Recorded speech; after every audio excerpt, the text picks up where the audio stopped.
Oh, welcome to our home. Before we begin, we're just gonna just really send you our love. Yeah. Thank you for tuning in. All right. So this story, it's a short one, takes place in 1970. And it's a story about rejection. It's like the other side of rejection, another way of seeing rejection.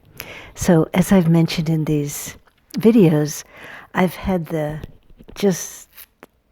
great privilege of being able to know and also study with Leo Biscaglia in those early years. I was only 25 at the time. And he was my teacher. And I got to be with him almost every day of the week, Monday through Friday, and just learn so much. And one of the things that Leo was doing at the time, this is USC in Southern California, was he started teaching a class on love.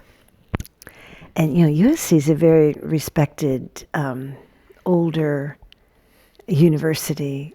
And this was a brand new thing to teach a class on love. And, the students just loved it. It was just great. We were just crammed into this little classroom. And this was not for credit. This was an extra class. And the students just loved it so much. But he was also my professor. I was in graduate school with him. So I had a question on one of my papers, and I had an appointment with him in his office. So I arrived a little bit early, and the secretary told me where to sit and just to wait. And while I was sitting there, these people came in, and they were very important people. And after they went in, the secretary said, they're like the dean and, all these really high people. And even the president, I don't know. Yeah, like the really high people of USC. And so it was just me, and she was sitting behind her desk, and she went back to work, and I was sitting where she told me to. And pretty soon, it just got to be the conversation got really loud, and I couldn't help it, but I could hear every word. And what they were telling Leo is that he had to stop his love class, that it was a great embarrassment to this academic institution, that it's not about love. He has to stick to the curriculum, and it's just a total embarrassment, and he has to stop immediately. And he didn't want to stop, and he said, but it's very popular. And, they just went on, and finally it's just like, that's it. No more classes. You cannot do this anymore. You're just totally embarrassing us. And so I looked at his secretary, and we're like, oh dear, and these men went storming out of his office and closed the door. And she said, well, you can go in now. And I'm like, oh my gosh, because had that been me, I would have felt so terrible, and I would have felt so personally rejected, like there was really something wrong with me.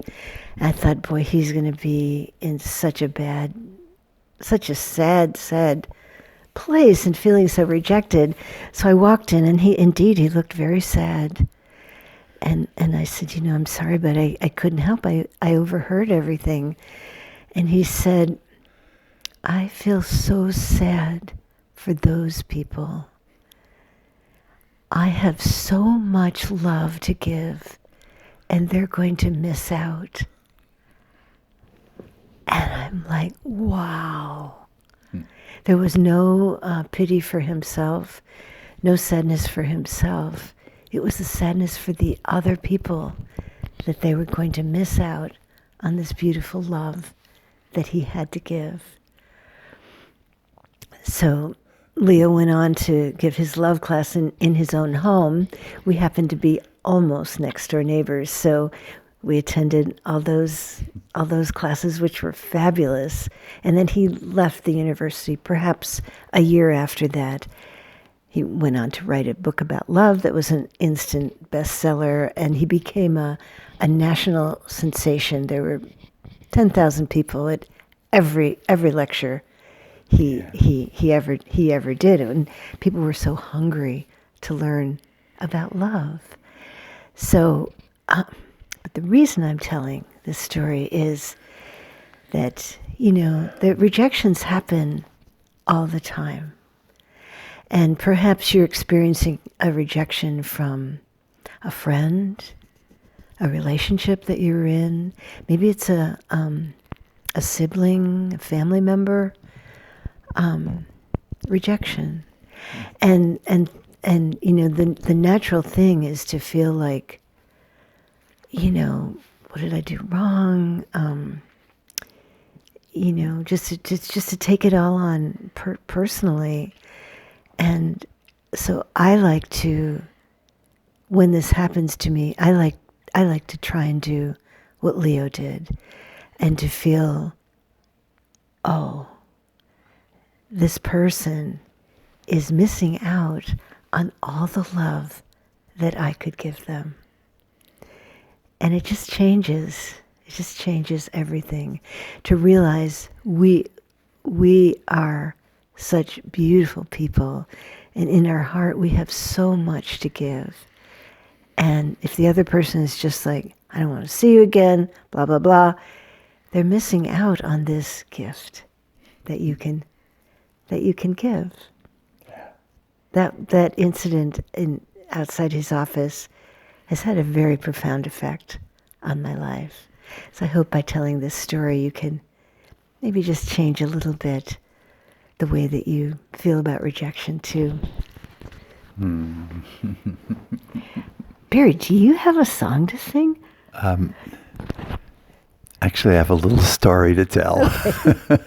Okay. All right. Because Joyce's story reminds me of our first book, The Shared Heart. And we wrote that book and we put all of our heart. And, this was decades ago. And, there weren't many books out like this, where we were so vulnerable and putting out just our tender truths. And I remember it was Ram Dass who really encouraged us, and he said he would help us, and he wanted to write the foreword, and he said the book needs to get out there, and we sent the book out to all these publishers. I think it was like 30 or something publishers. We got rejected by every single publisher. Just flat out, this is not a book that is going to do well, and I remember we took it as a rejection, at first we did, and we happened to be talking to Ram Dass, or we called him, and he said, how you doing with your book?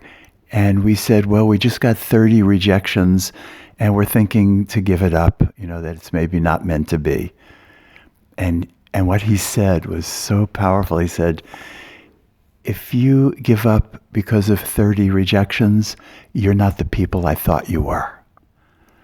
That got us. That's a good story. Forget about that. Yeah, I know. I just thought of it. So it's about believing in yourself and knowing that, you have a gift. We had a gift, and we self-published our book, and it went on to be very well received. So. Well, while you get out your harmonium, I forgot about that story. No. So these rejections, this of course was before computers.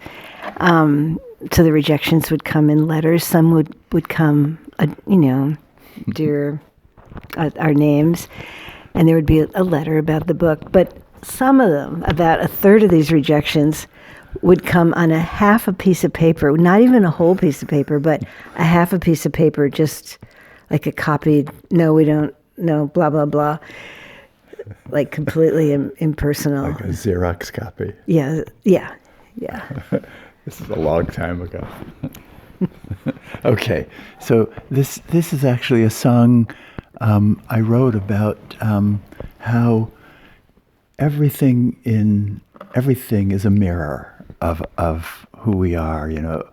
That all of nature, all of life, is a reflection, and how we're really, if we really embrace that, we can feel oneness with everything. Okay.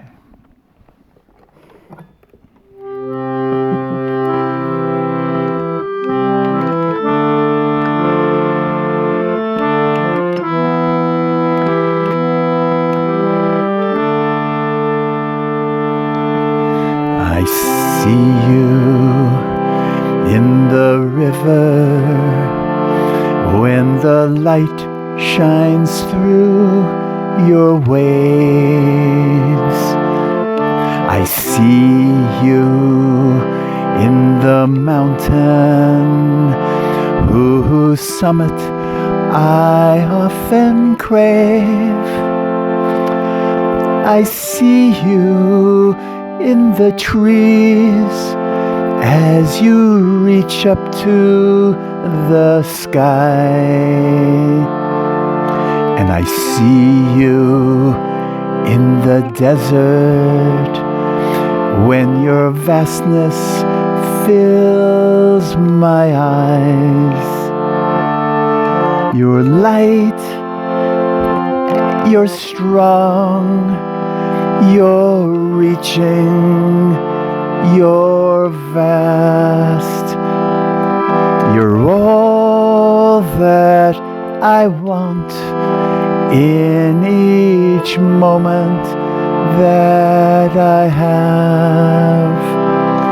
You're light and you're strong and you're reaching and you're vast. And all that I want is for this moment to always last.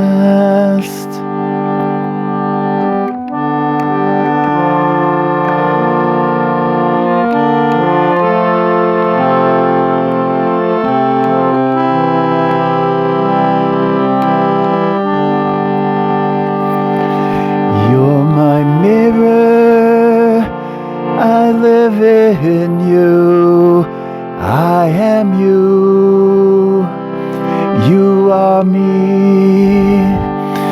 You're my mirror, I live in you, I am you, you are me. You're my mirror, I live in you, I am you, you are me. You're my mirror, I live in you, I am you, you are me.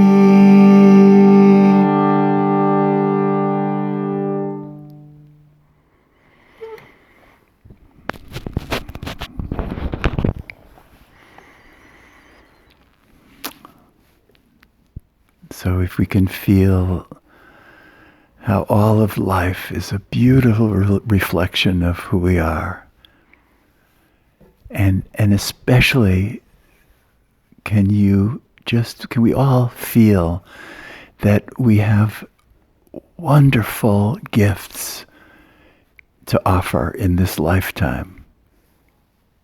Just by being who we are, we have amazing gifts to offer. And if somebody rejects those gifts, it's their loss. It's their loss. All right? So open your eyes and We give thanks. Yeah. Thank you, Barry. A beautiful song. So just to conclude about the shared heart. So yes, we got rejected by all the publishers, not even giving us a drop of hope that the book had any value whatsoever. Right. So we decided to just take a big leap of faith and really believe in ourselves and believe in the gift that we were giving. And we self-published that book, not knowing, we're medically trained. Barry's a doctor, I'm a nurse. We're not trained as authors, certainly not trained as publishers or marketing people. None of that. I know. I never even had a writing class in college or anywhere. No, me neither. Me neither. But in high school, I had one. But gosh, the book just became an instant success. Actually, it's the most popular book that we've written, and it opened the door for our work. And just think if we would have allowed those rejections to stop us. Yeah. So we want you to believe in yourself, and even if someone you love rejects you, just know that don't take it personally, or try not to, but realize that they're missing out on the beautiful gift of who you are and the love that you can give. All right. Well. Thank you, Joyce, for giving such an amazing gift to me in this lifetime. Aw. Thank you, Barry. Bye.